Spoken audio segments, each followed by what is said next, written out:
इसमें आपका सामवेद के पाठकर्ता को क्या कहा जाता है, बताएं।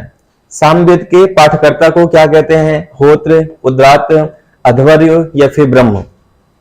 तो बताएं, सामवेद के पाठकर्ता को क्या कहा जाता है? राइट आंसर, करेक्ट आंसर क्या हो जाएगा आपका? ठीक है, तो यहां पे आपको ध्यान रखना है राहुल जाट जी, बिल्कुल इसमें आप होत्र बोल रहे हो, होत्र नहीं होगा। सामवेद के पाठकर्ता को उद्रात कहा जाता है, तो राइट आंसर क्या हो जाएगा? राइट आंसर आपका बी हो जाएगा। तो सभी के पाठकर्ता आपको ध्यान रखना है, जैसे होत्र जो है आपके ऋग्वेद के पाठकर्ता है, उद्गाता जो है इसमें उद्गात्र जो है सामवेद के पाठकर्ता है, अध्वर्य जो है यजुर्वेद के पाठकर्ता है, और संपूर्ण यज्ञों की जो देख रेख करते हैं उनको क्या कहा जाता है? ब्रह्म कहा जाता है। तो ये फैक्ट आपको अच्छे तरीके से ध्यान रखने हैं। ठीक है, गुड इवनिंग राधिका। चलिए बढ़ते हैं नेक्स्ट क्वेश्चन की तरफ। कथा सरित सागर के लेखक कौन है, बताइए। कथा सरित सागर के लेखक कौन है, बताएं। कल्हड़, गुणाढ़, सोमदेव या फिर शूद्रक? तो बताएं जल्दी से, कथा सरित सागर के लेखक कौन है? राइट आंसर, करेक्ट आंसर क्या हो जाएगा? Good evening Ravi. ठीक है, तो बिल्कुल सही है आंसर आप लोग का। राइट आंसर क्या हो जाएगा आपका? कथा सरित सागर के जो लेखक हैं कौन हो जाएंगे आपके? ये सोमदेव हो जाएंगे। तो राइट आंसर क्या हो जाएगा? राइट आंसर हो जाएगा आपका सी ऑप्शन, इसका बिल्कुल करेक्ट आंसर हो जाएगा। ठीक है, चलिए बढ़ते हैं नेक्स्ट क्वेश्चन की तरफ। अगले क्वेश्चन पे आ जाते हैं। वेदों के उपवेद कितने हैं? वेदों के उपवेद कितने हैं? 2, 3, 4 या 6? जितनी क्लासेस में करा रहा हूं, ठीक है, यूनिट 1 के, आप निश्चिंत रहें, बहुत सारे क्वेश्चन आपको डायरेक्ट क्लास से देखने के लिए मिल जाएंगे। एग्जाम जब होगा तो आपको ऑलरेडी ये चीजें दिखेंगी। ठीक है, तो वेदों के उपवेद कितने हैं बताएं? 2 हैं, 3 हैं, 4 हैं या 6 हैं? कितने उपवेद हैं बताएं वेदों के? यहां पे गलत हो गया राधिका, अविका, सबका गलत है। यहां पे वेदों के जो उपवेद हैं वो कितने हैं? टोटल 4 हैं उपवेद। कितने हैं? 4 उपवेद हैं। कितनी क्लासेस होंगी? लगभग आपका इसमें क्लास लूंगा 15 से 20 क्लास लूंगा यूनिट 1 का, और 15 से 20 क्लास के अंदर अंदर बहुत सारे क्वेश्चन की प्रैक्टिस करा दूंगा। लगभग मैं 1500 से 2000 क्वेश्चन करा दूंगा, है ना। जैसे आज मैं थोड़ा सा ज्यादा क्वेश्चन रखा हूं, और जैसे जैसे रिस्पॉन्स आप लोग को बढ़ेगा और क्वेश्चन में बढ़ाता चलूंगा इसमें। तो वेदों के उपवेद कितने हैं? 4 हैं। कौन कौन से हैं ये भी ध्यान रखना। जिसमें से आयुर्वेद जो है आपका, इसमें ऋग्वेद का उपवेद कौन सा है? आयुर्वेद। यजुर्वेद का है धनुर्वेद। सामवेद का है आपका गंधर्ववेद, ये बहुत इंपॉर्टेंट है, बहुत पूछा जाता है गंधर्ववेद का। और अथर्ववेद का जो उपवेद है अर्थवेद, या फिर इसे हम कह सकते हैं शिल्पवेद। बहुत नाम आता है इसका कि शिल्पवेद किसका उपवेद है, तो ये अथर्ववेद का है। ये भी फैक्ट आपको अच्छे तरीके से ध्यान रखने हैं। ठीक है, चलिए बढ़े नेक्स्ट क्वेश्चन पे आते हैं। शतुद्री किस नदी का प्राचीन नाम है, बताइए। शतुद्री किस नदी का प्राचीन नाम है? रावी, सतलज, घग्गर या झेलम? तो बताएं, शतुद्री किस नदी का प्राचीन नाम है? करेक्ट आंसर, राइट आंसर क्या हो जाएगा आपका? और प्लीज सभी लोग क्लास को शेयर कर दें एक बार स्टेटस में, जिससे संख्या थोड़ी सी बढ़ जाए क्लास की। वेरी गुड, बहुत अच्छे। तो यहां पे आपको ध्यान रखना है, शतुद्री किस नदी का प्राचीन नाम है? तो शतुद्री जो प्राचीन नाम है ये हो जाएगा सतलज का प्राचीन नाम है। तो राइट आंसर क्या हो जाएगा? राइट आंसर आपका बी हो जाएगा। इसके साथ साथ आपको ध्यान रखना है कि ऋग्वेद में कुल 25 नदियों का उल्लेख किया गया है। कितनी नदियों का? 25 नदियों को इसमें उल्लेख किया गया है। जिसमें से मैं आपको बता दूं कौन कौन सी नदियां इंपॉर्टेंट हैं। ये सभी, ये लिस्ट है पूरा, आप लोग इसको एक बार देख लीजिएगा। जैसे कुर्भी जो है आपका कुर्रम का प्राचीन नाम है, काबुल का कुंभा है, झेलम बितस्ता, चिनाव अस्किनी, रावी परुष्णी। सतलज का प्राचीन नाम शतुद्री है। फिर ब्यास का बिपाशा, सदा, गंडक का सदानीरा, गद्दर का दृश्यवती, गोमल का गोमती, स्वात का सुवास्तु, सिंध का सिंधु है, और घग्घर रक्षी चिंतक का जो है आपका सरस्वती है, सोहन का सुसोमा है, और मरुवर्मन का जो है मरुदोधा है। ये प्रमुख प्राचीन नदियां हैं जो एग्जाम में आपके आ सकते हैं, तो ये ध्यान रखना है आपको। ठीक है, नेक्स्ट क्वेश्चन पे आते हैं। पूर्व मीमांसा दर्शन के प्रतिपादन किसने किया था, बताएं। पूर्व मीमांसा जो दर्शन है इसका प्रतिपादन किसने किया था, बताएं। नहीं, रक्षा बिल्कुल भी बफरिंग नहीं कर रहा है, आपके नेट में थोड़ा इशू होगा, तो नेट को सही करिए, बाकी सबका क्लास सही चल रहा है। ठीक है, तो पूर्व मीमांसा दर्शन का प्रतिपादन किसने किया था? वादरायण ने, जैमिनी ने, कणाद ने या फिर पतंजलि ने? किसने किया था बताएं? करेक्ट आंसर क्या होगा आपका? सही आंसर, राइट आंसर क्या हो जाएगा बताएं? ठीक है, तो यहां पे आपको ध्यान रखना है कि पूर्व मीमांसा दर्शन के जो प्रतिपादन किया था किसने किया था? वादरायण ने किया था। तो राइट आंसर, करेक्ट आंसर क्या हो जाएगा आपका? डी। जैमिनी ने जो किया था आपका उत्तर मीमांसा का, है ना, जैमिनी ने किसका किया था? उत्तर मीमांसा का प्रतिपादन किया था। कणाद ने वैशेषिक दर्शन का प्रतिपादन किया था और पतंजलि ने योग दर्शन का प्रतिपादन किया था। इसके अलावा जो दो और बच रहे हैं, तो गौतम ने न्याय दर्शन का प्रतिपादन किया था और कपिल मुनि ने सांख्य दर्शन का प्रतिपादन किया था। तो ये भी आपको अच्छे तरीके से ध्यान रखना है, ठीक है। चलिए नेक्स्ट क्वेश्चन पे आते हैं, अगले क्वेश्चन पे आ जाते हैं। इस पे बिल्कुल सही है, वेरी गुड। अगले क्वेश्चन पे आ जाते हैं। आज थोड़ा संख्या अच्छी दिख रही है क्लासेस में, इसी तरीके से डेली आप लोग क्लास अब बराबर प्रैक्टिस करते चलिए और क्वेश्चन भी आपको बहुत शानदार मिलेंगे। चावल के प्राचीनतम साक्ष्य कहां से मिले हैं बताएं? चावल के प्राचीनतम साक्ष्य कहां से मिले हैं? रंगपुर से, मेहरगढ़ से, कोल्डी हवा से या फिर लोथल से?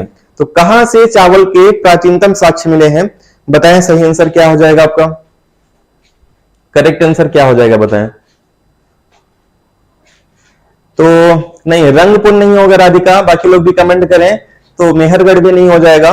यहां पे आपको ध्यान रखना है, चावल के प्राचीनतम साक्ष्य जो मिले हैं कोल्डी हवा से मिले हैं और ये यूपी के प्रयागराज में आता है ना। कहां पे आता है? यूपी के प्रयागराज के पास में आता है कोल्डी हवा, बेलन घाटी के पास में आता है। यहीं से चावल के प्राचीनतम साक्ष्य मिले हैं, ठीक है। तो ये फैक्ट आपको ध्यान रखना है। आपका लाइव का पता नहीं चल पाता है सर, इसलिए ज्वाइन नहीं कर पाते हैं। तो मैंने तो कमेंट में भी आपके की थी, तो मैंने बता दिया था। जिनको नहीं पता है क्लास का टाइम, तो मैं फिर से बता देता हूं। 4 बजे डेली हिस्ट्री की क्लासेस सब चलेंगी यूनिट 1 की, ठीक है। और 10 बजे जो चलती हैं एमपीजी की क्लासेस चलती हैं। अगर आपको कहीं से लिंक नहीं मिलता है, आप लोग व्हाट्सएप ग्रुप में ज्वाइन कर सकते हैं, लेकिन ज्वाइन नहीं करते हैं आप लोग, तो फिर आप आदर्श आईएएस एकेडमी इसी चैनल पे आप लोग आ जाए करें, सर्च करेंगे, आपको डायरेक्ट क्लास मिल जाएगी लाइव, ठीक है। Anika good evening. तो राइट आंसर क्या हो जाएगा? सी ऑप्शन इसका बिल्कुल करेक्ट आंसर हो जाएगा। नेक्स्ट क्वेश्चन पे आते हैं, अगले क्वेश्चन पे। वेदांत सूत्र की रचना किसने की थी बताएं? वेदांत सूत्र की रचना किसने की थी? वादरायण ने, विशाखादत्त ने, जैमिनी ने या फिर कपिल मुनि ने? तो बताएं वेदांत सूत्र की रचना किसने की थी? करेक्ट आंसर, राइट आंसर क्या हो जाएगा आपका? सभी लोग बताएं करेक्ट आंसर क्या हो जाएगा? ठीक है, तो यहां पे आप लोग जो आंसर क्या कर रहे हैं? विशाखादत्त नहीं, और लोग कमेंट करें जल्दी से। वेदांत सूत्र की रचना किसने की थी? तो इसका राइट आंसर, करेक्ट आंसर वही होगा, वादरायण ही हो जाएंगे इसमें। अगला क्वेश्चन बहुत इंपॉर्टेंट है। मथुरा कला का संबंध किस धर्म से है बताएं? बौद्ध धर्म से, जैन धर्म से, हिंदू धर्म से या वैष्णव धर्म से? तो बताइए मथुरा कला का संबंध किस धर्म से है? राइट आंसर, करेक्ट आंसर क्या हो जाएगा आपका?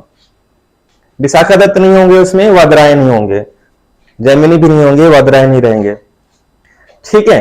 तो यहां पे आपको ध्यान रखना है, मथुरा कला का जो संबंध है ये जैन धर्म से है। किससे है? जैन धर्म से रिलेटेड है मथुरा, है ना, जो यूपी में आता है। और बौद्ध कला का जो संबंध है ये गांधार कला से, है ना। तो गांधार कला का संबंध बौद्ध धर्म से और मथुरा कला का संबंध किससे है? जैन धर्म से है। दोनों फैक्ट आपको अच्छे तरीके से ध्यान रखना है, ठीक है। नेक्स्ट, असतो मां सदगमय वाक्य में असत कहां से लिया गया है बताएं? ऋग्वेद, सामवेद, यजुर्वेद या अथर्ववेद? तो बताएं जल्दी से, करेक्ट आंसर क्या हो जाएगा आपका? इसमें असत जो वर्ड है ये कहां से लिया गया है? ऋग्वेद से, सामवेद से, यजुर्वेद से या फिर अथर्ववेद से? कहां पे लिया गया है बताएं? करेक्ट आंसर, राइट आंसर क्या हो जाएगा आपका? वेरी गुड, बहुत अच्छा राधिका, बहुत अच्छे। तो ये जो लिया गया है कहां से लिया गया है? ऋग्वेद से लिया गया है। तो करेक्ट आंसर क्या हो जाएगा आपका? करेक्ट आंसर आपका ए ऑप्शन इसका बिल्कुल राइट आंसर हो जाएगा। असतो मां सदगमय, तमसो मां ज्योतिर्गमय, ये ऋग्वेद में भी है। इसके अलावा आपको ये भी ध्यान रखना है, उपनिषद की बात किया जाए तो जाबलोपनिषद में भी इसका वर्णन किया गया है। तो जो भी आंसर आपका आता है, तो ये जाबलोपनिषद में भी वर्णन किया गया है और ऋग्वेद में भी इसका वर्णन किया गया है। चलिए नेक्स्ट क्वेश्चन पे आते हैं, अगले क्वेश्चन पे। स्पीड बहुत ज्यादा तो नहीं है, इतनी स्पीड ठीक है ना क्लास की। अप और से किसे कहा गया है? पुराणों को, ब्राह्मण ग्रंथ को, वेदों को या फिर बौद्ध ग्रंथों को? तो बताएं अप और से किसे कहा गया है? राइट आंसर, करेक्ट आंसर क्या हो जाएगा आपका? सभी लोग बताएं करेक्ट आंसर क्या हो जाएगा आपका? हिस्ट्री के लिए कोई बुक बता दें। देखिए अगर आपको एमपीपीएससी की तैयारी करना है तो हिस्ट्री के लिए आप एनसीईआरटी या फिर दृष्टि की बुक ले लीजिए, वो चल जाता है। या फिर बहुत डिटेल में नहीं जाना है तो फिर आकार आईएएस की नोट्स भी सफिशिएंट है। तो अप और से किसे कहा जाता है? अप और से जो कहा जाता है, वेदों को अप और से कहा गया है, क्योंकि इसका जो लिखे हैं ये पता नहीं चला किसने लिखा हुआ है। ऐसा माना जाता है कि यहाँ पे देवताओं ने इसकी रचना की हुई है, इसलिए इसको अप और से कहा गया है। तो राइट आंसर क्या होगा? राइट आंसर सी हो जाएगा। ठीक है, चलिए तो राइट आंसर क्या हो जाएगा? राइट आंसर आपका सी, इसका बिल्कुल करेक्ट आंसर हो जाएगा। नेक्स्ट क्वेश्चन पे आते हैं, अगले क्वेश्चन को। वैदिक युग में सभा का काम क्या होता था? सभा क्या करती थी? गांव के व्यापारिक लोगों की एक संस्था थी, एक शाही दरबार था, मंत्री परिषद था, या फिर राज्य के सभी लोगों की राष्ट्रीय सभा थी? तो बताएं सभा क्या थी? राइट आंसर, करेक्ट आंसर क्या हो जाएगा? सभी लोग बताएं जल्दी से, करेक्ट आंसर क्या होगा आपका? आगे हम इसके बारे में डिटेल में देखेंगे। वेरी गुड, बहुत अच्छे हैं। तो यहां पे राइट आंसर, करेक्ट आंसर क्या हो जाएगा? सभा क्या हुआ करता था? ये मंत्री परिषद हुआ करता था। तो राइट आंसर क्या हो जाएगा? राइट आंसर डी नहीं होगा, राइट आंसर आपका सी ऑप्शन इसका बिल्कुल करेक्ट आंसर होगा। थोड़ा रुक जाइएगा, थोड़ी देर बाद मैं आपको पूरे सभा, समिति, विदथगढ़ इनका पूरा डिटेल भी बताऊंगा। आगे और क्वेश्चन इसके हैं, इसलिए अभी मैं इसको यहाँ पर नहीं बता रहा हूं। लेकिन ये ध्यान रखना कि इसमें 4 संस्थाएं थी, सभा, समिति, विदथ और गढ़। इसमें से सबसे जो पुरानी संस्था है, ये ध्यान रखना एग्जाम में पूछा जाता है, सबसे पुरानी संस्था कौन सी है इसमें? विदथ, ये सबसे पुरानी संस्था इसमें है। ठीक है, आगे इनका डिटेल हम लोग देखेंगे। नेक्स्ट क्वेश्चन पे आते हैं, सबसे पुराना वेद कौन सा है बताएं? अब ये तो बहुत सिंपल क्वेश्चन है। ठीक है, तो सबसे पुराना वेद कौन सा है? यजुर्वेद, ऋग्वेद, सामवेद या अथर्ववेद? सबसे पुराना वेद कौन सा है बताएं? करेक्ट आंसर क्या हो जाएगा आपका? ठीक है, तो यहां पे आपको ध्यान रखना है सबसे पुराना वेद कौन सा है? ऋग्वेद है। और सबसे बाद का जो नया वेद है कौन सा हो जाएगा? अथर्ववेद है, जो बाद में जोड़ा था। तो राइट आंसर क्या हो जाएगा? राइट आंसर बी ऑप्शन इसका बिल्कुल करेक्ट आंसर हो जाएगा। नेक्स्ट, भारतीय संगीत का आदि ग्रंथ किसे कहा जाता है? भारतीय संगीत का आदि ग्रंथ किसे कहते हैं? ऋग्वेद, यजुर्वेद, सामवेद या अथर्ववेद? तो किसको भारतीय संगीत का आदि ग्रंथ कहा जाता है? फटाफट बताएं, राइट आंसर, करेक्ट आंसर क्या हो जाएगा? ठीक है, तो यहां पे आपको ध्यान रखना है कि भारतीय संगीत का जो आदि ग्रंथ कहा जाता है, किसे कहा जाता है? ये कहा जाता है सामवेद को ही भारतीय संगीत का आदि ग्रंथ कहा जाता है, या भारतीय संगीत का जनक भी कहते हैं। इसकी सारी रचनाएं पद्य में है। तो राइट आंसर क्या हो जाएगा? राइट आंसर सी हो जाएगा। और दूसरी तरह से क्वेश्चन अगर पूछ लिया जाए कि ऐसा कौन सा वेद है जो ऋग्वेद पे आधारित है, कौन सा वेद है जो ऋग्वेद पे आधारित है, तो भी इसका आंसर क्या हो जाएगा? सामवेद हो जाएगा। तो आंसर कुछ भी आपके क्वेश्चन पूछे जा सकते हैं, वो आपको ध्यान रखने हैं। ठीक है, हाँ बिल्कुल सही है। जो जादू टोना टोटका, विवाह संबंधी नियम, सामाजिक नियम, ये सभी अथर्ववेद में है। नेक्स्ट पे आते हैं, प्रथम विधि निर्माता कौन है बताएं? प्रथम विधि निर्माता कौन है? मनु, चाणक्य लिखा हुआ है, चंद्रगुप्त या फिर सेल्यूकस? प्रथम विधि निर्माता किसे माना जाता है बताएं? राइट आंसर, करेक्ट आंसर क्या हो जाएगा? ठीक है, चलिए तो बिल्कुल सही है। प्रथम विधि निर्माता किसे माना गया है? प्रथम विधि निर्माता माना गया है मनु को, और मनु स्मृति इन्हीं की रचना है। ठीक है, तो राइट आंसर क्या हो जाएगा? राइट आंसर आपका ए इसका बिल्कुल करेक्ट आंसर हो जाएगा इसमें। ठीक है, इसी में विवाद चलता है और जाति व्यवस्था का इसमें उल्लेख किया गया है, इसमें क्रम बता दिया गया है, इसी का बहुत ज्यादा विरोध भी होता है। चलिए नेक्स्ट क्वेश्चन पे आते हैं, ऋग्वेद के किस मंडल में शूद्र का उल्लेख किया गया है बताएं? शूद्र का या वर्ण का जो उल्लेख मिलता है कहां पे मिलता है? 8वें मंडल में, 9वें मंडल में, 10वें मंडल में या फिर 7वें मंडल में? किस मंडल में शूद्र का उल्लेख मिलता है बताएं? राइट आंसर, करेक्ट आंसर क्या हो जाएगा? सभी लोग बताएं करेक्ट आंसर क्या हो जाएगा आपका? ठीक है, तो यहां पे आपको ध्यान रखना है ऋग्वेद के 10वें मंडल के पुरुष सूक्त में, है ना, पुरुष सूक्त में क्या है, यहाँ पे शूद्र शब्द का उल्लेख किया गया है। तो राइट आंसर क्या हो जाएगा, राइट आंसर हो जाएगा सी। ठीक है, ब्राह्मण क्षत्रिय वैश्य शूद्र 4 वर्णों का उल्लेख मिलता है इसमें। नेक्स्ट, किस देवता के लिए वेद में पुरंदर शब्द का प्रयोग किया गया है, बताएं। यहां पे बताएं कि किस देवता के लिए वेद में पुरंदर शब्द का उल्लेख मिलता है, इंद्र, अग्नि, वरुण या फिर सोम, किसके लिए मिलता है, फटाफट बताएं। करेक्ट आंसर क्या हो जाएगा आपका, किस देवता के लिए यहां पे पुरंदर शब्द का उल्लेख मिलता है। तो बिल्कुल सही है राहुल, अविका, रक्षा, बिल्कुल सही है आप लोगों का। तो इंद्र के लिए ही पुरंदर शब्द का उल्लेख मिलता है, और पुरंदर का मतलब है दुर्ग या किलों को तोड़ने वाला, है ना, दुर्ग या किलों को तोड़ने वाला, या दूसरे शब्दों में कह सकते हैं कि युद्ध का देवता, है ना। ये किसे कहा गया है, इंद्र देवता को कहा गया है। तो राइट आंसर आपका ये हो जाएगा।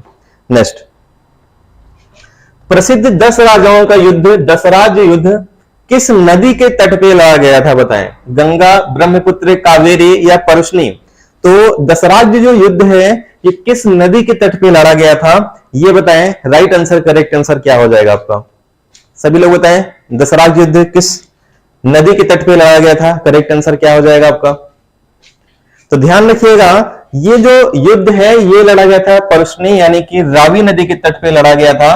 और इसमें क्या होता था कि ये आर्य तथा अनार्यों के बीच में लड़ा गया था। आर्य और अनार्य क्या होते हैं, आर्य जो है बाहर से ज्यादातर कहा जाता है, जो मध्य एशिया से आए थे वो आर्य कहलाएंगे, लेकिन जो भारत में ही थे और फिर वो आर्य से में शामिल हो गए थे वो क्या कहलाएंगे, आपके अनार्य कहलाएंगे। तो इनके बीच लड़ा गया था। ठीक है, तो राजा इसमें डिटेल अगर देख लेते हैं, राजा सुदास इसमें थे। ठीक है, और 10 राजाओं के एक संघ को उन्होंने हरा दिया था। इसमें ये आपको ध्यान रखना है कि विश्वामित्र जो थे, मूल कारण क्या था कि विश्वामित्र जो थे राजा सुदास के जो गुरु थे उनको गुरु पद से हटा दिया गया था। इसीलिए विश्वामित्र ने क्या किया था, बदला लेने के लिए यहाँ पे ये युद्ध करवाए थे। और राजा सुदास ने गुरु किनको बना लिया था, फिर राजा वशिष्ठ को बना लिया था। ठीक है, तो अपने प्रतिष्ठा को पाने के लिए विश्वामित्र ने यहाँ पे युद्ध करवाया था। ठीक है, लेकिन इसमें विश्वामित्र की पराजय हो जाती है। और ऐसा कहा जाता है कि भगवान जो इंद्र थे, इंद्र देवता भी जो थे, ये राजा सुदास की तरफ से लड़े थे और इनकी संयुक्त सेना ने विश्वामित्र को हरा दिया था। ये भी फैक्ट आपको ध्यान रखना है।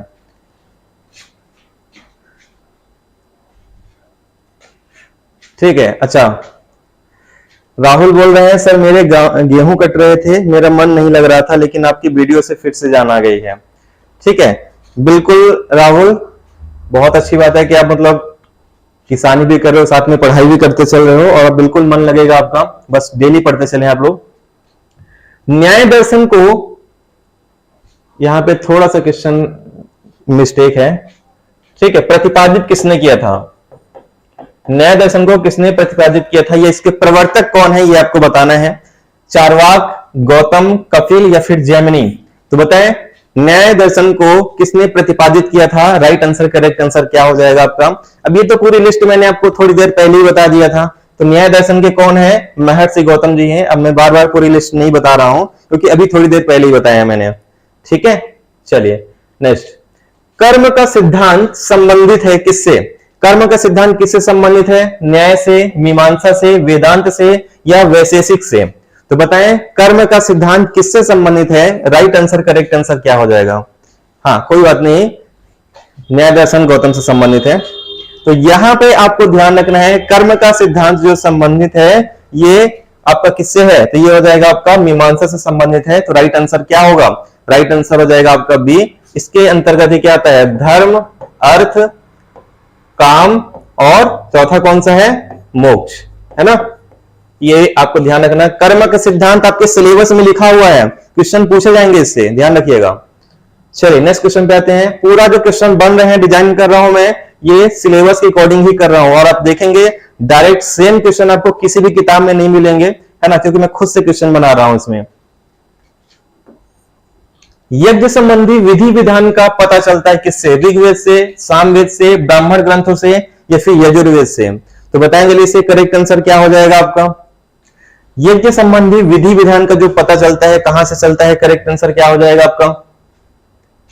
बिल्कुल सही है रक्षा, वेरी गुड। तो यज्ञ संबंधी विधि विधान का जो पता चलता है ये यजुर्वेद से चलता है, ठीक है, जिसके पाठकर्ता कौन है? अध्वर्यु है, और ये गद्य और पद्य दोनों में लिखा गया है, ठीक है, तो ये भी आपको ध्यान रखना है। तो राइट आंसर क्या हो जाएगा? राइट आंसर आपका डी हो जाएगा। लेकिन बहुत कम लोग को पता है कि यजुर्वेद की 2 शाखाएं भी है ना? कितनी शाखाएं हैं? 2 शाखाएं हैं, ये भी आपको ध्यान रखना है। एक कृष्ण यजुर्वेद है और एक शुक्ल यजुर्वेद करके हैं, तो 2 शाखाएं ऐसी हैं टोटल। नेक्स्ट पे आते हैं, किस वेद में जादुई माया और वशीकरण का वर्णन है? ऋग्वेद, यजुर्वेद, सामवेद या अथर्ववेद? तो जादू टोना का जिसमें वर्णन किया गया है किस वेद में है बताएं? करेक्ट आंसर क्या हो जाएगा आपका? ऋग्वेद, सामवेद, यजुर्वेद, अथर्ववेद। वेरी गुड, बहुत अच्छा अविका, बहुत अच्छे, ठीक है। तो यहां पे आपको ध्यान रखना है, जादू टोने का जो वर्णन मिलता है ये अथर्ववेद में मिलता है। जड़ी बूटियां, जादू टोना, ठीक है, भूत प्रेत, सामाजिक नियम, विवाह संस्कार, ये सभी जो आते हैं किसमें आते हैं? अथर्ववेद के अंतर्गत आ जाएंगे। नेक्स्ट, अष्टाध्यायी के लेखक कौन है बताएं? गौतम, कपिल, पतंजलि या पाणिनि? थोड़ा सा स्पीड में करते हैं क्योंकि क्वेश्चन ज्यादा है ना, और अब थोड़ा सा हम लोग को स्पीड बढ़ानी पड़ेगी क्योंकि क्वेश्चन ज्यादा हम लोग को कवर करना है। अष्टाध्यायी के रचनाकार कौन है? तो ध्यान रखिएगा, अष्टाध्यायी के जो रचनाकार है कौन है? पाणिनि। पाणिनि जो है अष्टाध्यायी के रचनाकार हैं। तो राइट आंसर क्या हो जाएगा? राइट आंसर आपका डी हो जाएगा, इसमें और भी कुछ बताने के लिए है नहीं। नेक्स्ट पे आते हैं, आदि काव्य की संज्ञा किसे दी जाती है? रामायण को, महाभारत को, भगवत गीता को या फिर पुराण को? तो यहां पे बताएं जल्दी से, आदि काव्य की संज्ञा किसे दी जाती है? और रामायण महाभारत से भी क्वेश्चन इस बार पूछे जाएंगे, है ना, संभावना ज्यादा है पूछे जाने की, क्योंकि सरकार का रुख आप जानते हैं किस पे है। तो ध्यान रखिएगा, आदि काव्य की संज्ञा किसे दी जाती है? आदि काव्य की जो संज्ञा दी जाती है ये रामायण को दी जाती है, ठीक है, जिसके रचयिता कौन है? वाल्मीकि, ठीक है, और आधुनिक रामायण के कौन है? तुलसीदास। नेक्स्ट क्वेश्चन पे आते हैं, ऋग्वेद में सबसे पवित्र नदी किसे माना जाता है? सिंधु नदी को, सरस्वती नदी को, काली सिंधु को या फिर गंगा नदी को? तो ऋग्वेद में सबसे पवित्र नदी किसे माना जाता है? ये फटाफट बताइए, राइट आंसर, करेक्ट आंसर क्या हो जाएगा आपका? सभी लोग बताएं जल्दी से, सबसे पवित्र नदी किसे माना गया है? करेक्ट आंसर क्या हो जाएगा आपका? तो बिल्कुल सही है अनिका, देवांशी, ठीक है। तो राइट आंसर, करेक्ट आंसर क्या हो जाएगा? सबसे पवित्र नदी जो माना गया है ये सरस्वती नदी को माना गया है, लेकिन सर्वाधिक जो उल्लेख हुआ है ये सरस्वती सिंधु नदी का हुआ है। ध्यान रखिएगा, सबसे पवित्र नदी कौन सी है? सरस्वती नदी, लेकिन सबसे अधिक जो उल्लेख किया गया है कौन सी नदी का? सिंधु नदी का। नेक्स्ट क्वेश्चन पे आते हैं, अगले क्वेश्चन पे, किस रचना में नारी को सुरा और पासा के साथ 3 प्रमुख बुराइयों में शामिल किया गया है? मैत्रायणी संहिता, जाबलोपनिषद, शतपथ ब्राह्मण या फिर छांदोग्य उपनिषद? तो किसमें नारी को सुरा और पासा के समान तीसरी आवश्यक बुराई बताया गया है? तो बताएं, राइट आंसर, करेक्ट आंसर क्या हो जाएगा आपका? अब ऐड आ जा रहा है तो देखियो, इसमें तो मेरा कंट्रोल नहीं है रक्षा, स्किप कर लीजिए ऐप को, ऐड को, है ना, क्योंकि अब यूट्यूब पे मेरा कंट्रोल नहीं है ना, ठीक है। तो बिल्कुल सही है कि मैत्रायणी संहिता में ही क्या किया गया है, यहाँ पे स्त्री को तीसरी आवश्यक बुराई बताया गया है। कल मैंने आपको एक चीज और कराया था इससे रिलेटेड क्वेश्चन। तो राइट आंसर क्या हो जाएगा? राइट आंसर आपका ए ऑप्शन इसका बिल्कुल करेक्ट आंसर हो जाएगा। नेक्स्ट, 3 ऋण में कौन शामिल नहीं आता है? देव ऋण, पितृ ऋण, ऋषि ऋण या फिर मातृ ऋण? तो 3 ऋण, ऋग्वेद में 3 ऋण का उल्लेख किया गया है, इसमें कौन सा ऋण शामिल नहीं है बताएं? देव ऋण, पितृ ऋण, ऋषि ऋण या मातृ ऋण? बताएं, करेक्ट आंसर क्या हो जाएगा आपका?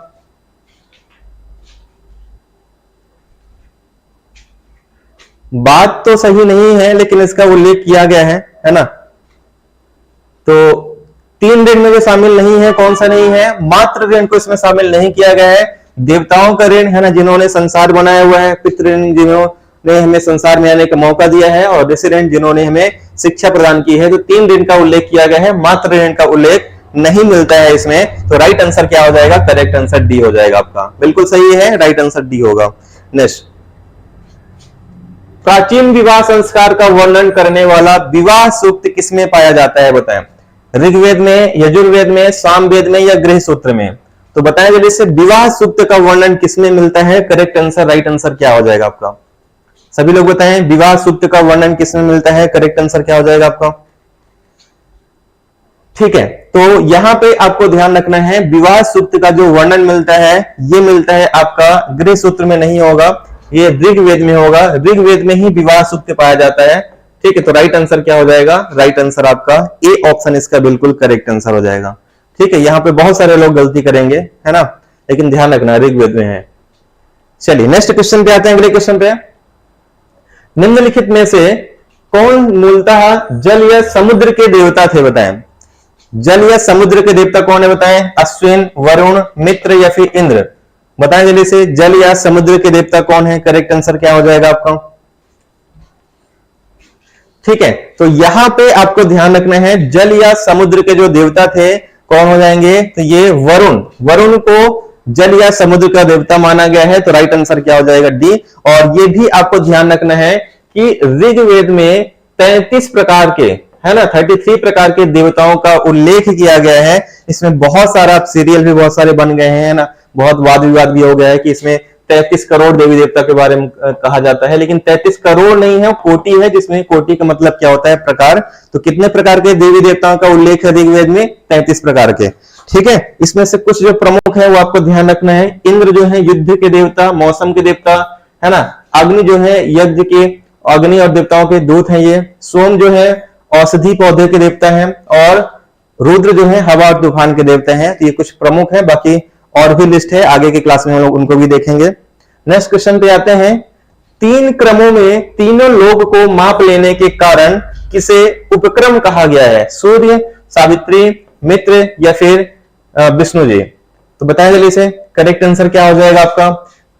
किन्हें उपक्रम कहा गया है? राइट आंसर, करेक्ट आंसर क्या हो जाएगा आपका? उपक्रम किसे कहा गया है बताएं। ठीक है, तो यहां पे आपको ध्यान रखना है, तीन क्रमों में तीनों लोग को माप लेने के कारण जिन्हें उपक्रम कहा गया है, ये कहा गया है भगवान विष्णु को। और इसमें भगवान विष्णु का कौन सा अवतार था? वामन अवतार था, है ना। तो ये भी आपको अच्छे तरीके से ध्यान रखना है इस पे। चलिए नेक्स्ट क्वेश्चन पे आते हैं, अगले क्वेश्चन पे।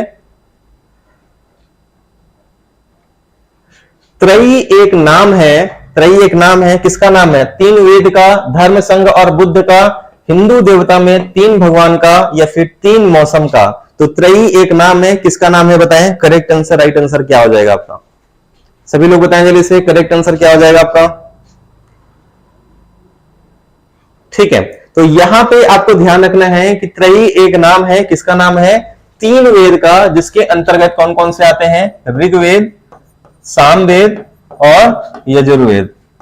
ठीक है, ये तीन वेद इसके अंतर्गत आते हैं। इसके अंतर्गत अथर्ववेद को शामिल नहीं किया गया है। ठीक है, तो ये फैक्ट आपको ध्यान रखना है। धर्म, संघ और बुद्ध जो है ये त्रिरत्न में आते हैं, जो बौद्ध धर्म का है। ये भी फैक्ट आपको ध्यान रखना है इसमें। ठीक है, और हिंदू देवता में तीन भगवान जो हैं, ब्रह्मा, विष्णु, महेश, इनको त्रिदेव कहा जाता है। क्या कहते हैं इनको? त्रिदेव कहते हैं। ठीक है, तो ये तीनों टर्म आपको ध्यान रखना है, त्रयी, त्रिरत्न और त्रिदेव। ठीक है, चलिए नेक्स्ट क्वेश्चन पे आते हैं, अगले क्वेश्चन पे। ऋग्वेद में कौन सा मंडल पूरी तरह से सोम को समर्पित है? बताएं, ऋग्वेद में कौन सा मंडल पूरी तरीके से सोम देवता को समर्पित है? 7वां मंडल, 8वां मंडल, 9वां मंडल या फिर 10वां मंडल? तो बताएं कौन सा मंडल ऐसा है जो पूरी तरीके से सोम देवता को समर्पित है? बताएं, राइट आंसर, करेक्ट आंसर क्या हो जाएगा आपका? ठीक है, तो यहां पे आपको ध्यान रखना है, पूरी तरीके से जो सोम देवता को समर्पित है, कौन सा मंडल हो जाएगा? 9वां मंडल है। तो राइट आंसर क्या हो जाएगा? राइट आंसर आपका सी ऑप्शन इसका बिल्कुल करेक्ट आंसर होगा। वहीं तीसरा मंडल जो है आपका, तीसरा मंडल किसमें है? गायत्री को, गायत्री मंत्र का है इसमें, है ना। और 10वें मंडल में क्या है? वर्ण व्यवस्था का है। 7वें मंडल में क्या है? दशराग युद्ध है। 8वां मंडल में हस्तलिखित रचनाएं हैं, जिन्हें क्या कहा जाता है? खिल कहा जाता है। ये भी फैक्ट आपको ध्यान रखने हैं। नेक्स्ट, निम्नलिखित में से किसका संकलन ऋग्वेद पे आधारित है? यजुर्वेद, सामवेद, अथर्ववेद या उपरोक्त में से कोई नहीं? गलत नहीं होना चाहिए किसी का भी, क्योंकि मैं पहले ही बता चुका हूं ये। ठीक है, तो किसका संकलन ऋग्वेद पे आधारित है, ये फटाफट बताएं। राइट आंसर, करेक्ट आंसर क्या हो जाएगा आपका? ठीक है, तो यहां पे आपको ध्यान रखना है कि ऋग्वेद पे आधारित जो है कौन सा है वेद, तो ये हो जाएगा सामवेद, ठीक है, जिसे भारतीय संगीत का जनक भी कहा जाता है। तो राइट आंसर क्या हो जाएगा, बी, ठीक है। और इसी का उपवेद कौन सा है जो एग्जाम में बहुत बार पूछा जाता है, गंधर्व वेद। इसका उपवेद कौन सा है, गंधर्व वेद है, ठीक है। चलिए नेक्स्ट क्वेश्चन पे आते हैं, अगले क्वेश्चन पे। उपनिषदों पर पुस्तक है या उपनिषद किस पर पुस्तक है बताएं, धर्म पे, योग पे, कानून पे या फिर दर्शन शास्त्र पे। उपनिषद किस पर पुस्तक है बताएं, राइट आंसर, करेक्ट आंसर क्या हो जाएगा आपका, धर्म, योग, कानून या फिर दर्शन शास्त्र। तो उपनिषद क्या है, एक विचारधारा है, और विचारधारा मतलब ये दर्शन शास्त्र रिलेटेड है। तो राइट आंसर क्या हो जाएगा, राइट आंसर हो जाएगा आपका डी ऑप्शन, इसका बिल्कुल करेक्ट आंसर हो जाएगा। उपनिषद कोई धर्म नहीं है, उपनिषद क्या है, एक विचारधारा है, एक दर्शन है। तो राइट आंसर क्या हो जाएगा आपका, राइट आंसर आपका डी। इसमें बहुत सारे लोग कंफ्यूज होते हैं, अब नहीं होना कंफ्यूज, ठीक है। तो राइट आंसर हो जाएगा डी। टोटल उपनिषदों की संख्या कितनी है, 108 है, ये सबको रटा होगा। अगला है, कौन सा वैदिक साहित्य मोक्ष की बात करता है बताएं, कौन सा वैदिक साहित्य है जो मोक्ष की बात करता है, ऋग्वेद, पंच संहिता, ब्राह्मण ग्रंथ या फिर उपनिषद। तो मोक्ष की बात कौन सा करता है, ये फटाफट बताएं, राइट आंसर, करेक्ट आंसर क्या हो जाएगा। आज हमने थोड़े से सिंपल क्वेश्चन रखे हुए थे, और कल ये टॉपिक और चलेगा आपका, अभी तो खत्म नहीं हुआ क्लास, अभी चलेगी। और कल साहित्यिक स्रोत का ही टॉपिक लास्ट क्लास रहेगी इसकी, जिसमें से हम लोग थोड़े से टफ क्वेश्चन भी रखेंगे और कुछ मीडियम क्वेश्चन भी रखेंगे, जिससे आपको हर तरीके के क्वेश्चन आपसे बन पाए और एक भी क्वेश्चन आपका यहाँ पे क्लास से बाहर ना जाए, मेरी कोशिश यही रहेगी, ठीक है। तो मोक्ष की बात कौन करता है, उपनिषद ही मोक्ष की बात करता है। तो राइट आंसर क्या हो जाएगा, राइट आंसर इसमें डी ऑप्शन इसका बिल्कुल करेक्ट आंसर हो जाएगा। नेक्स्ट, नचिकेता और यम के बीच प्रसिद्ध संवाद का उल्लेख किसमें किया गया है बताएं, बृहदारण्यक उपनिषद, छांदोग्य उपनिषद, कठोपनिषद या केनोपनिषद। तो बताएं करेक्ट आंसर क्या हो जाएगा। सर आप हम लोग के लिए बिना पैसे के कितना मेहनत करते हैं, thank you so much Rahul. लेकिन मैं उम्मीद करता हूं कि अगर आप लोग इसकी कदर करेंगे तो बहुत आप लोग के लिए इसमें यूजफुल रहेगा ये, और सिलेक्शन में काफी मदद करेगा, ठीक है।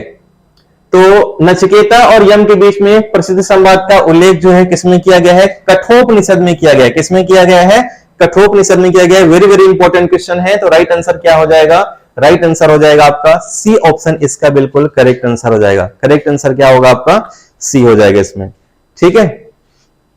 चलिए नेक्स्ट क्वेश्चन पे आते हैं, अगले क्वेश्चन पे। वैदिक नदी अस्किनी की पहचान निम्नलिखित में से किस नदी से होती है, व्यास, रावी, यहाँ पे थोड़ा सा टाइपिंग मिस्टेक है, सॉरी, रावी, चिनाब या झेलम। तो बताएं, थोड़ी देर पहले ही मैंने पूरी नदी की लिस्ट आप लोगों को दिखा दिया था, नए नाम और पुराने नाम के, है ना। उसमें से क्वेश्चन है, बताएं कि अस्किनी जो नाम है किस नदी का नाम है, राइट आंसर, करेक्ट आंसर क्या हो जाएगा। तो अस्किनी जो नया नाम है ना, चिनाब का, ठीक है। परुष्णी प्राचीन नाम किसका है आपका, रावी का पुराना नाम क्या है, परुष्णी, ठीक है। बिपाशा जो नाम है ये ब्यास नदी का पुराना नाम है, और झेलम का कौन सा है, वितस्ता, ठीक है। तो ये भी फैक्ट आपको ध्यान रखने हैं। चलिए नेक्स्ट क्वेश्चन पे आते हैं, अगले क्वेश्चन पे। हाँ, ग्वालियर कभी आएंगे, जरूर आएंगे राहुल, देखते हैं कब तक में बन पाता है माहौल। गोत्र शब्द का पहली बार जो उल्लेख किया गया है कहां पे किया गया है बताएं, गोत्र शब्द का पहली बार उल्लेख कहां मिलता है, अथर्ववेद में, ऋग्वेद में, सामवेद में या फिर यजुर्वेद में। कहां पे गोत्र शब्द का उल्लेख मिलता है ये फटाफट बताएं, राइट आंसर, करेक्ट आंसर क्या हो जाएगा आपका। सभी लोग बताएं जल्दी से, गोत्र शब्द का उल्लेख कहां पे मिलता है, ठीक है। तो राइट आंसर, करेक्ट आंसर क्या हो जाएगा आपका, गोत्र शब्द का जो पहली बार उल्लेख मिलता है कहां पे मिलता है, ये मिलता है, इसका भी उल्लेख मिला है ऋग्वेद में। तो ध्यान रखना, बहुत सारी चीजों का उल्लेख मिलता है, जैसे गोत्र शब्द का मिलता है, वर्ण का मिलता है, ठीक है। इसके अलावा आपका जाति व्यवस्था का तो उल्लेख मिलता ही है यहाँ पे। तो राइट आंसर क्या हो जाएगा आपका, बी इसका करेक्ट आंसर हो जाएगा आपका। चलिए, एक मैं कल टेबल आप लोगों को करा दूंगा, जिसमें आपसे अगर एग्जाम में पूछ लिया जाता है कि ऋग्वेद में कौन कौन से शब्दों का उल्लेख किया गया है, जैसे आपका अग्नि देवता के लिए कितने सूक्त हैं, इंद्र देवता के लिए कितने सूक्त हैं, कौन सी नदी का वर्णन किया गया है, कौन से जैसे सभा समिति, विदथगण, इन सब का उल्लेख मिलता है। तो ये एक लिस्ट में करा दूंगा जो इंपॉर्टेंट है, जो आपको एक ही नजर में पूरा याद हो जाएगा, ठीक है, तो राइट आंसर क्या हो जाएगा, बी इसका होगा। नेक्स्ट क्वेश्चन पे आते हैं। किस नदी को ऋग्वेद में मातेतमा, देवीतमा और नदीतमा कहा गया है, बताएं। किस नदी को कहा गया है, बताइए। सिंध नदी, सरस्वती नदी, वितस्ता या फिर यमुना नदी? तो बताएं जल्दी से। करेक्ट आंसर क्या हो जाएगा, मातेतमा, देवीतमा और नदीतमा कहा गया है। करेक्ट आंसर क्या हो जाएगा? थैंक यू सो मच रक्षा। ठीक है, तो राइट आंसर, करेक्ट आंसर क्या हो जाएगा, यहां पे देवीतमा और नदीतमा जो कहा गया है, किसको कहा गया है, ये सरस्वती नदी को कहा गया है। ये सभी नदियों में सर्वश्रेष्ठ है, सभी नदियों में सर्वाधिक पूजनीय नदी है, कौन सी है, सरस्वती नदी। ठीक है, नेक्स्ट। यूपी या शायद उत्तराखंड का माना गांव जो है, ये सरस्वती नदी का वहां पे उद्गम माना जाता है। ठीक है, अगले पे आते हैं। ऋग्वेद में वर्णित यव शब्द का प्रयोग किस कृषि उत्पाद के लिए किया जाता है, जौ, चना, चावल या गेहूं? तो बताएं, ऋग्वेद में वर्णित यव शब्द का प्रयोग किस उत्पाद के लिए किया जाता है? करेक्ट आंसर क्या हो जाएगा आपका? ठीक है, तो ध्यान रखना, ऋग्वेद में यव शब्द का जो वर्णन मिलता है किसके लिए मिलता है, जौ के लिए मिलता है। तो राइट आंसर क्या हो जाएगा, राइट आंसर हो जाएगा आपका ए ऑप्शन, इसका बिल्कुल करेक्ट आंसर हो जाएगा। देखिए, अब ये बहुत सारे डिबेट चलता है कि कौन सा अनाज खाना चाहिए, कौन सा नहीं खाना चाहिए। ठीक है, लेकिन पहले के अगर प्राचीन इतिहास हमारा देखोगे तो वहां पे मोटे अनाज को ज्यादा प्राथमिकता दिया गया है, गेहूं चावल को कम दिया गया है इसमें। ठीक है, क्योंकि मोटे अनाज जो होते हैं जैसे ज्वार, बाजरा, मक्का, ये हमारे शरीर के लिए ज्यादा हेल्दी रहते हैं, अच्छे रहते हैं। नेक्स्ट, वैदिक युग की में जो सभा है, ये क्वेश्चन हो गया है ना, डबल रिपीट हो गया है, लेकिन इसका डिटेल मैं आपको करा दूंगा आगे। ये भी हो गया है आपका। हाँ, ये क्वेश्चन बताइए, किस वेद में सभा समिति को प्रजापति की दो पुत्रियां कहा गया है, ऋग्वेद, सामवेद, यजुर्वेद या अथर्ववेद? तो किस वेद में सभा और समिति को प्रजापति की दो पुत्रियां कहा गया है? वेरी वेरी इंपॉर्टेंट क्वेश्चन है, एग्जाम में जरूर पूछा जाता है। ठीक है, हाँ बिल्कुल रक्षा। तो यहां पे आपको ध्यान रखना है कि सभा और समिति को प्रजापति की दो पुत्रियां जो कहा गया है, किसमें कहा गया है, अथर्ववेद में कहा गया है। तो राइट आंसर क्या हो जाएगा, राइट आंसर इसमें डी ऑप्शन इसका बिल्कुल करेक्ट आंसर हो जाएगा। और ये है पूरा लिस्ट सभा समिति के बारे में जो मैं आपको बोला था, आगे मैं कराऊंगा। ठीक है, तो समिति का महत्वपूर्ण काम क्या होता था, राजा का चुनाव करना, और ये वहां की जनता मिलकर करती थी। ठीक है, और इसका प्रधान ईशान या पति कहलाता था। ठीक है, विदथ में स्त्री और पुरुष दोनों भाग ले सकते थे, और इसमें क्या होता था, नववधुओं का जिनका विवाह होता था उनका स्वागत किया जाता था, धार्मिक अनुष्ठान होते थे, सामाजिक कार्य किए जाते थे विदथ में। और विदथ जो है सबसे प्राचीन संस्था है इनमें से, चारों में से, ये आपको ध्यान रखना है। समिति जो होती थी, क्या होती थी, समिति जो वरिष्ठ लोग होते थे या वृद्ध लोग जो होते थे, उनकी एक संगठन हुआ करता था समिति। ठीक है, तो जैसे अब राज्यसभा अभी चल रहा है ना, जैसे राज्यसभा होता है ना, सम्मानित व्यक्ति जो वरिष्ठ व्यक्ति रहते हैं वो, उसी तरीके से समिति हुआ करती थी। ठीक है, श्रेष्ठ लोगों की संस्था थी। ठीक है, और ऋग्वेद में सबसे अधिक ध्यान रखिएगा विदथ का उल्लेख किया गया है। कितनी बार उल्लेख किया गया है, 122 बार उल्लेख किया गया है। वहीं अंतिम जो संस्था है वो गण कहलाता था, और गण क्या करता था, सैन्य संचालन का काम करता था। इसके अलावा जो युद्ध में जो भी हम सामान जीतते थे, ठीक, युद्ध में जो लूट किया जाता था वो किस हिसाब से बंटवारा किया जाएगा, राजा में और जनता में। ठीक है, उसका भी जो काम करता था, कौन करता था, गण करते थे। गण और विदथ दोनों मिलकर करते थे। ये प्रमुख 4 संस्था पूछा जाता है एग्जाम में, और इस बार पूछे जाने की पूरी संभावना है क्योंकि अलग से सिलेबस में ये दिया गया है। ठीक है, तो उम्मीद करता हूं ये क्लास आपको पसंद आई होगी। 4 बजे डेली ये क्लासेस चलती हुई। अगर आप लोगों को कहीं से लिंक नहीं मिल पाता है तो डायरेक्ट आप आदर्श आईएएस एकेडमी में सर्च करेंगे, 4 बजे क्लास आपको मिल जाएगा। या फिर आप हमसे व्हाट्सएप ग्रुप में भी ज्वाइन कर सकते हैं, हमारे 9630828149 पे। यहाँ पे व्हाट्सएप ग्रुप पे भी लिंक आपको मिल जाता है क्लास का। प्लीज आप लोग इसको थोड़ा सा लाइक जरूर करिएगा क्लास अगर आपको पसंद आती है। कल की क्लास फिर से हम लोग साहित्यिक रचना का ही रखेंगे, और ये इस टॉपिक की अंतिम क्लास रहेगी, जिसमें हम लोग कुछ आपके टफ क्वेश्चन भी रहेंगे और कुछ आपका इंपॉर्टेंट क्वेश्चन भी रहेंगे। कल वाली क्लास बहुत इंपॉर्टेंट रहेगी, तो बिल्कुल भी मिस मत करिएगा। और इस 3 क्लास के अलावा आपको इस टॉपिक से किसी भी किताब से मुझे उम्मीद है कि आपको कहीं किताब से ऑब्जेक्टिव लगाने की जरूरत नहीं पड़ेगी। टेस्ट सीरीज जहां से लगा सकते हैं लगा लीजिएगा। थैंक यू एवरीवन, धन्यवाद सभी को, मिलते हैं नेक्स्ट क्लास में। धन्यवाद।